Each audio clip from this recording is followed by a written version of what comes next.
You're back here at the Faculty Factory Podcast, and I'm Kim Skorupski here at Hopkins, and I'm looking at Dr. Sean Tackett. Hi, Sean.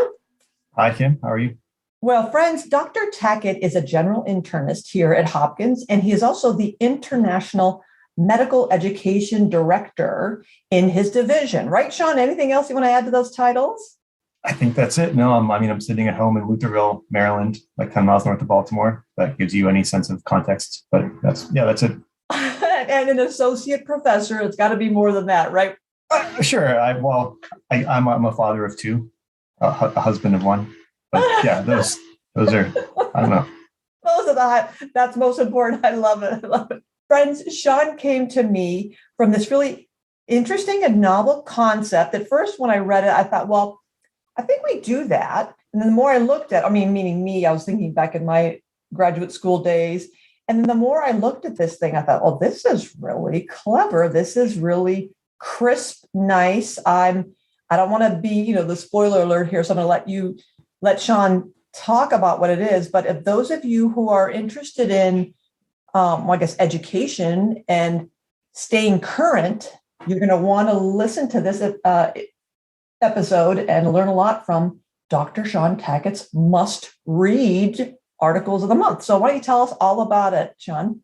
Sure. Yeah. Must reads. So this started with, I'm a general internist, I'm a clinician, right? So I was very familiar with certain digests like New England Journal, Watch, and Evidence Alerts, which is my favorite from McMaster, and helping me keep up with like the clinical literature and clinical advances. But I found it like impossible to keep up with like the med ed literature. And so I just and I really enjoyed reading the med ed literature when I had the chance. So I was looking personally for an excuse to actually read the literature and keep up with it. And so in doing that, kind of made this connection between the clinical literature digests and then, what if there was a med ed literature digest that was like that to make it easier for people to keep up. So kind of put together a draft, took a first pass on my own, and then found it, at least it was feasible to do, and then kind of ran the idea by my boss, Scott Wright, who's the chief of Division of General Internal Medicine at Bayview. And he liked it too. And so then we kind of just started to move forward. And it was a long process to actually kind of get to where we were to putting up on a website. And I think March 2021 is when it went up. And we kind of actually developed it through the pandemic in large part. But yeah, that's where it came from. Yeah. And I love the way you're leading up into this and how we talked a little bit before we started recording here that we said, necessity is the mother of all invention. And the fact that when we identify a need or find ourselves saying, why can't I, or why is this, or how could I? And when we find ourselves repeatedly asking that question, to me, that's something in us telling us, well, because you haven't done it yet, that you have to, the reason why you're, annoyed by this or intrigued by this, and how come nobody has figured this out, or why hasn't this happened, is because this is the push for you to invent this, to create this, to discover this, to model it, to demonstrate it. So, and the pandemic, perfect time to, be creative, as much as we could, transitioning out of clinical care, as you obviously do. But can you just pause a moment? And as I'm thinking of faculty members and those of us who in all of our professional literature, as you mentioned, the different digests we get these e-alerts in my email, the table of contents of my next issue of Journal A, B, C, and D. And so, and like you, I was like, oh, I got to shove that in the folder because I want to read that article. I'm going to pin that if I could to get to it later. And 80 to 90% of the time, there's no later. I know it's sitting in that file folder, but now I can't remember like which email it was in. In the olden days, I'd get the paper version of it, stick a little tape flag, color coded, telling me that's the one I wrote, that's the one my friends wrote, this is one to read. So is this kind of the thought process and or why would somebody listening to this go, well, just look at your email. What's the difference here? So can you get us into that? Yeah, I know. I was like you very much where I subscribe to all the different table of contents, and I would like leave the email in my inbox just knowing that someday I'm going to come back to it, and never did. So yeah, so certainly it's nice to have this process where like I'm kind of accountable each month to looking at things. And I'll add, we are looking for people to continue to help us with the review process. So there, every month from starting on the first day of the month, usually ending up at the close to the last day of the month, we go through a process where the reviewers kind of go through. So maybe I can address that first, and then kind of come back to, I guess, how this is useful and why it was designed with like the user in mind. Okay.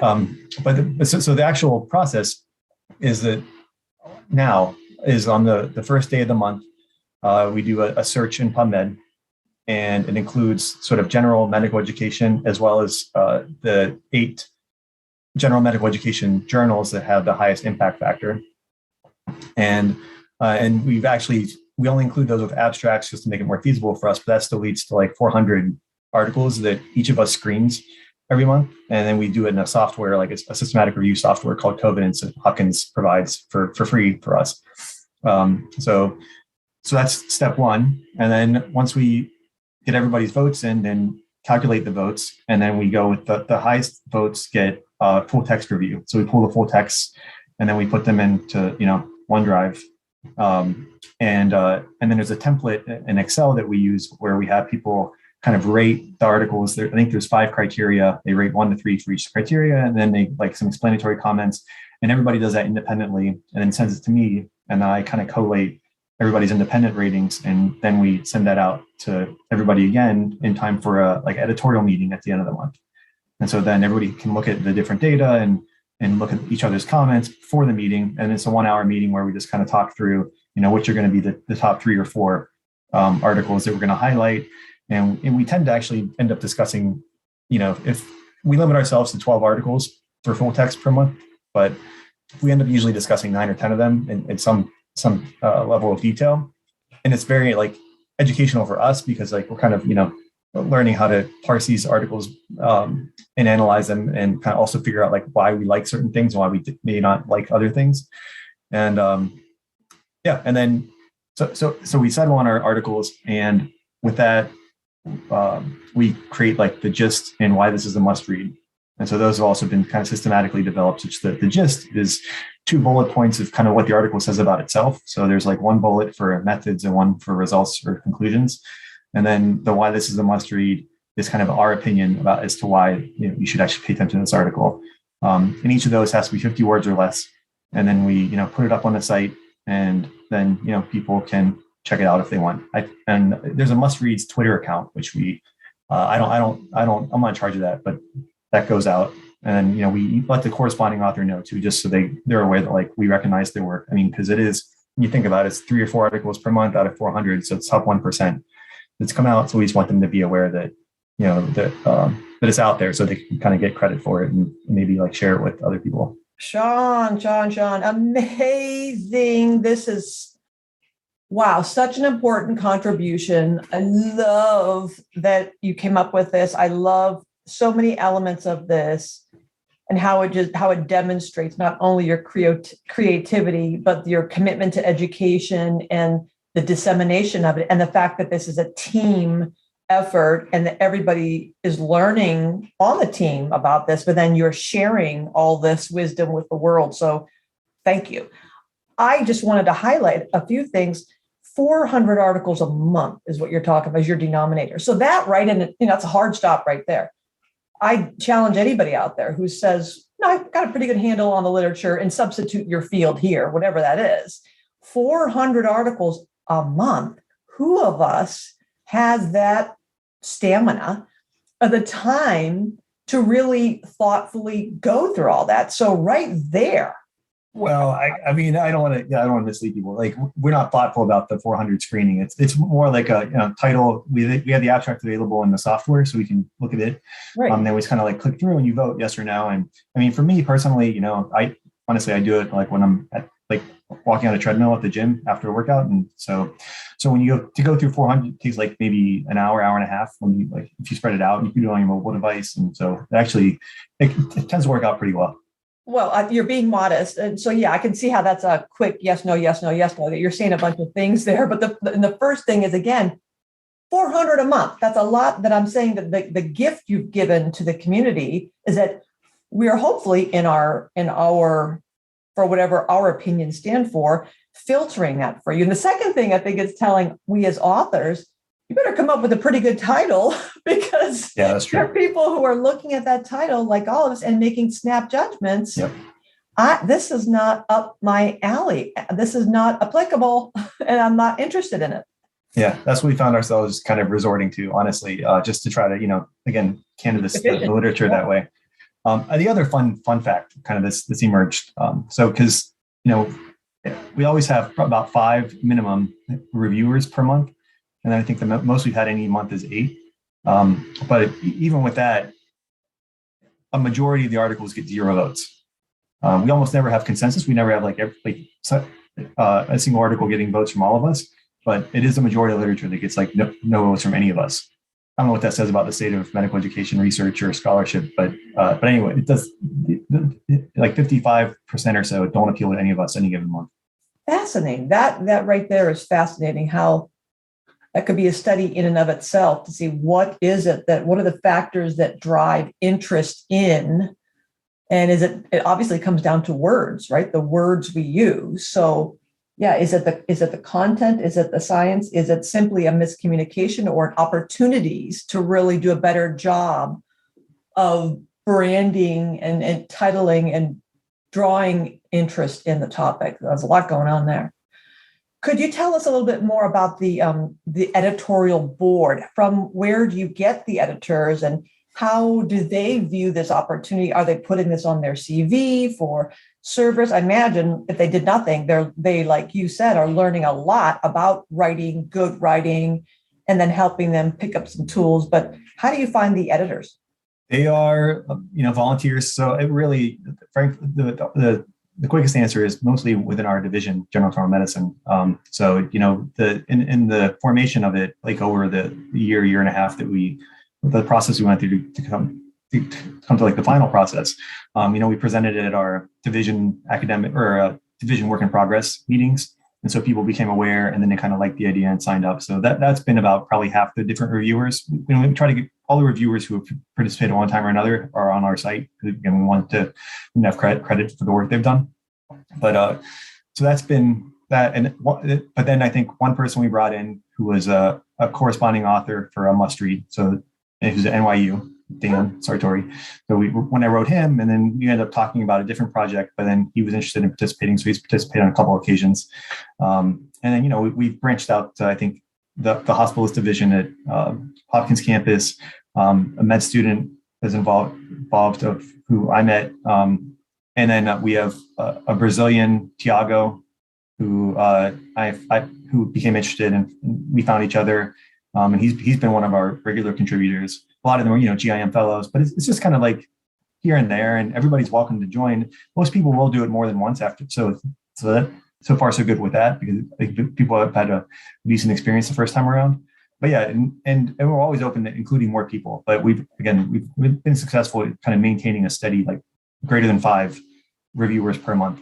And it sounds really interdisciplinary, not only from external institutions, not only Hopkins, but also at different ranks and stages of career, and I imagine familiarity or experience in scholarship. So you kind of run the gamut, right? Yeah, and I think it makes it stronger. And really, probably the most fun part of it is seeing the full text review numbers and comments, because everybody does it independently, and whether they're a professor like Scott's a professor, published hundreds of articles, or maybe published none, and just learning the field. We all get to see each other's independent ratings, and comments as to why they like something and don't. And so to see the discrepancies that happen with that, and then have to talk through, why one liked it and one may not have, I think is really, I don't know. I enjoy seeing that diversity. That's invaluable, because you're reminding me of the grant review process, where when you read other reviewers of or articles, manuscripts, and sitting in a study section or reading the other reviewers of a manuscript reviews, and you go, oh, shoot, I didn't think about that. Or wait a minute, no, why is she or he pointing that out? That was clearly on page 13. I read that. So that give and take, and that window into other people's lenses and frames for viewing things, thinking about things is so educational for the good and the bad, because then you realize, oh my gosh, I can't believe that in that grant application, I saw that 3 times and that person didn't see it. Why? The guy is obviously smart. Why didn't he see that? Oh, so it really makes you think about how you present information, how regularly, the same language you use, and all those the art of grant writing and the science and art of writing a manuscript. So it's the same way, seeing how people process a manuscript is got to be so incredibly educational and valuable. Yeah, and what research findings or ideas, thoughts, like some of these things are tips kind of articles that we'll highlight, like which of them have the most appeal. Because like for me, like I skew towards like the theory papers. I really like the very dense papers that are talking about some sort of esoteric or arcane idea. But obviously, like if you're starting out, right, you're just trying to understand what medical education is, or if your focus is on becoming a better clinical teacher, you're not going to care about this, Right. some random, thing that I would get excited about. So it's good for us to have that back and forth, because it kind of brings me towards the ground, so to speak. And I don't know. It's the whole thing is just kind of fun to be part of. Yeah, we're going to put the link, Sean, in your podcast episode description. And by the way, before I forget, I'll try to mention at the end here, if you want to get a hold of Dr. Tackett to volunteer, to be on the editorial board and to learn more about his process, it's Tackett, STACKET1 at jhmi.edu. That'll be in the facultyfactor.org website. But I'm looking at your website right now on just the topics: disabled students in undergraduate medical education, cultural humility, bias and assessment, machine-based learning, patient-physician communication, a qualitative study of clerkship students' perceptions of an ideal supervisor, and microaggressions. I'm wondering, do you do themes, or is it, when I'm picturing you on the treadmill and your team of reviewers who are all, culling through that 400 plus manuscripts, do you prompt them with let's keep our eye out this month for thus and such, or it's completely open ball field here and people just are, tapping into whatever piques their interest that day? Yeah, more the latter. I think we're just kind of leaving it. I don't want to influence people too much, right? Because then I'm mindful of trying of losing that diversity as we continue to work together over time. And then it's then it's going to lose its value. So I try to stay away from people as voting. Other than I want them to be consistent. I think I guess maybe one thing we've had to correct ourselves with a little bit is skewing towards the thought leadership and the commentary type of papers and away from the empirical ones. I think that was because, what we were doing is going towards the thought leadership stuff and kind of away from the empirical stuff, because the empirical stuff is just the flaws were just more obvious to us, right? And when you're doing a research project, you don't have control over it. Something's always going to go wrong. Whereas if you're writing a thought piece, you have complete control over it and it can just be beautiful. So I think we saw that earlier on, and so now make an effort to make sure that we're valuing the empirical stuff, at least as much or more than the thought leadership type of papers. And the other thing I'm still hoping we get more of is something like procedural surgical, because we have the surgical journal. I think I forget maybe Journal of Surgical Education, I think is what it's called, but that's in our list that we look through every month. But we haven't ended up kind of landing on a surgical article yet. So, and again, in large part, it could be because we've been psychiatrists or medical students or nurse, and internists. And so we haven't really had a surgeon as part of the group. So, my eyes out for those types of articles too. Well, there you go. Surgeons out there. Here's an opportunity. Could you tell us, Sean, back up a little bit on, you mentioned you use the services of our valuable medical informationists. Can you get into a little bit of the nitty gritty without, making me want to put my head through my monitor here, of how you get the dump, the big data dump of here's your monthly assignment? Well, I do a lot of the administrative stuff now, but the informationist was involved in helping us develop our search strategy. So that that's once we had the string though that had like I think had a couple mesh terms for medical education, health professions education, and then the different journals, and it has like dates. Now every time we do the search, I just change the dates and plop it in, and then I know how to export it, and I know how to like put it into I know how to create the Covidence accounts and put it into Covidence. So I do that. It doesn't take an inordinate amount of time. It's faster for me to do it than ask somebody else. And so you mentioned that Covidence, that's like a database that then you get an import-export option, and then you send a PDF or a clickable spreadsheet to your monthly editorial team? I mean, I could. So the process is search in PubMed, export into some file format. After I put it in the Mendeley, export it there, then import it into Covidence. And then each voter has their own Covidence account, and I'm a member of their account, so I can see their progress as they go. I even I'll vote, but then it also allows me to download their votes. So I'll be able to download everybody's votes at the end, and then I've set up a stata file that can like analyze they'll tally the votes for me, and then tell me which ones have the highest, and then put it in a spreadsheet and so on and so on. So you have everything automated. Me plus machines, I guess. That could be the next title of your new website, Me Plus Machines. Yes. And I can't help it. I've got to say something. The people are going to roll their eyes, because I'm dying to know, do you have any, or you've probably worked on all the bugs. I probably know the answer to this.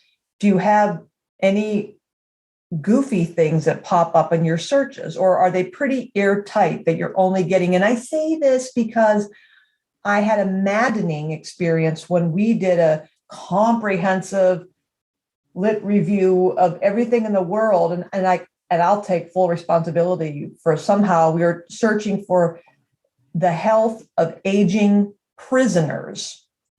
And so amongst all the think about and prisoners, older adults, healthcare concerns, something policy resources, whatever, we ended up getting back at least a dozen manuscripts on incarcerated testicles.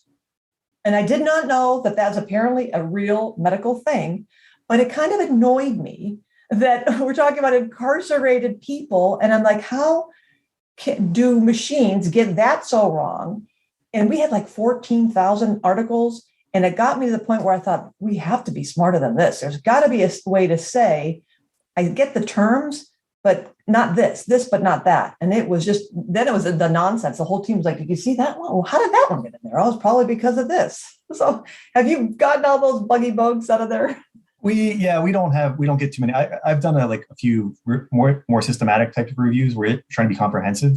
And yeah, that's happened in those cases, but we're not, again, honestly, we're not trying to be comprehensive. We're just trying to find really good, we're trying to balance, feasibility with being comprehensive. Yeah. So most of the stuff we do get is relevant, at least. Occasionally the stuff that pops up in votes or things that are preferred by people are a little surprising. We have one person we tease a little bit about because he likes the escape room articles a lot. But no, it's nothing really bizarre. Okay, good. So at least you've got the process honed down where you can be efficient, so that you are on the treadmill and not flying off of it going, wait a minute, what? How did that get in there?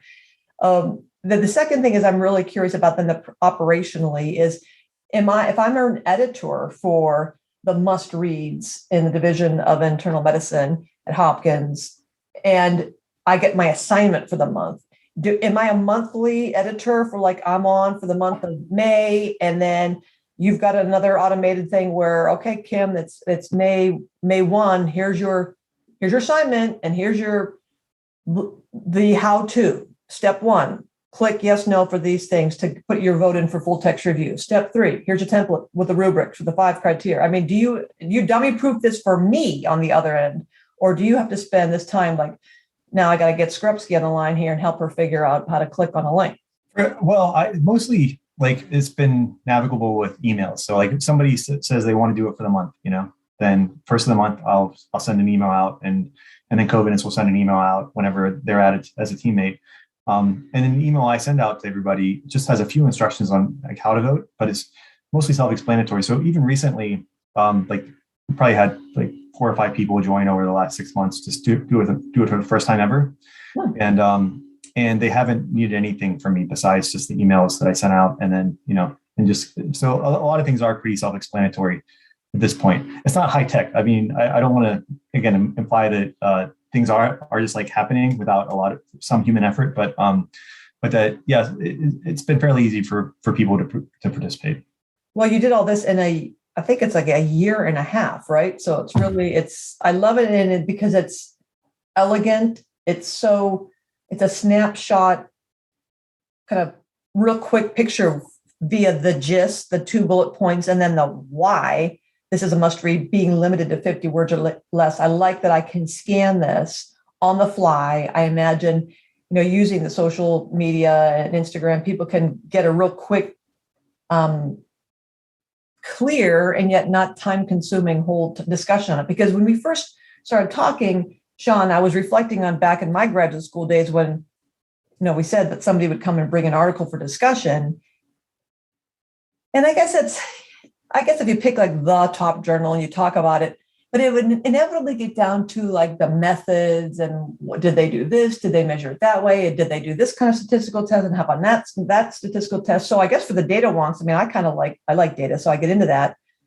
But as an internist and certainly a busy clinician during COVID, I really appreciate that. Like, what is the relevance or the application? What am I going to get from this today versus getting my jollies out of blowing up somebody's methodological choices, right?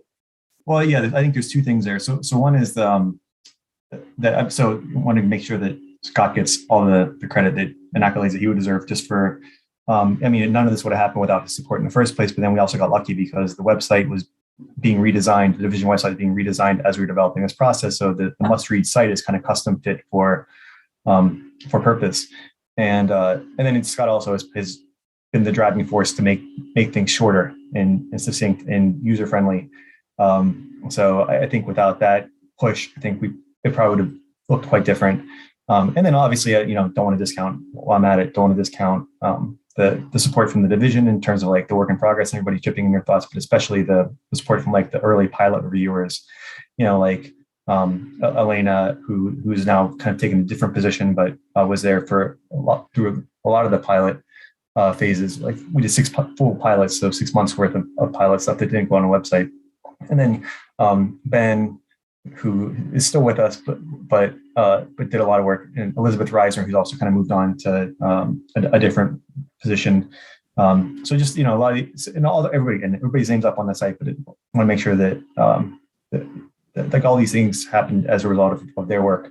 And then the issue of like how to be critical of articles. I think that was one of the needs we felt like we were meeting, because there are other venues out there where people will take an article and kind of analyze it and find the flaws and think about constructively how could it be better and where does it fit in with the literature and stuff. And our purpose is mainly to just make it easier to find good literature.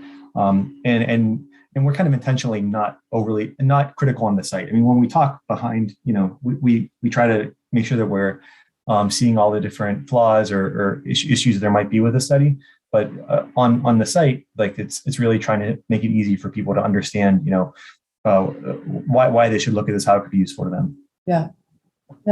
I think it's so well done, and I hope everyone goes to take a look at it. Again, it will be linked on the facultyfactory.org website, but in case you're super smart and you've got a great memory, it's all one big long word. Hopkins Bayview internal medicine.org/must-reads. I'll say that again, Hopkins Bayview internal medicine.org/must-reads. There's a hyphen between the must and the reads. It'll be linked. It's so nice. It's so convenient. It's a great contribution. It came at the right time in the right place. I know you did a lot of work and all those beta testing and all your editors. I just think it's really great. Another example of the collaborative can-do spirit here at Hopkins. So Dr. Sean Tackett, I'm going to leave you with the parting words, and thank you very much for sharing this valuable resource with us. No, thank you for having me. And again, hopefully this will just continue to be useful and become more useful to people. So thanks very much. All right, folks, take a look for Dr. Sean Hackett's email address. on the website itself. Again, he's Tackett1, STACKET1 at jimmy.edu, JHMI. And you can email me at facultyfactorykim@gmail.com. Until the next time, see you on the Faculty Factory. And thanks, Dr. Tackett. I appreciate you. Yeah, thank you. Thanks for tuning in to Faculty Factory Podcast. The mission of the Faculty Factory is to build and support a community of leaders in faculty development who share tools, resources, wisdom, and encouragement in service to our faculty members, schools, and institutions. We encourage you to go to facultyfactory.org to find out more. Get in touch with me, ask me any questions. Maybe you want to be interviewed on the podcast. Thanks for tuning in to Faculty Factory Podcast. We'll see you next time. The Faculty Factory podcast and website is sponsored by the Johns Hopkins University School of Medicine Office of Faculty. For more information, visit facultyfactory.org.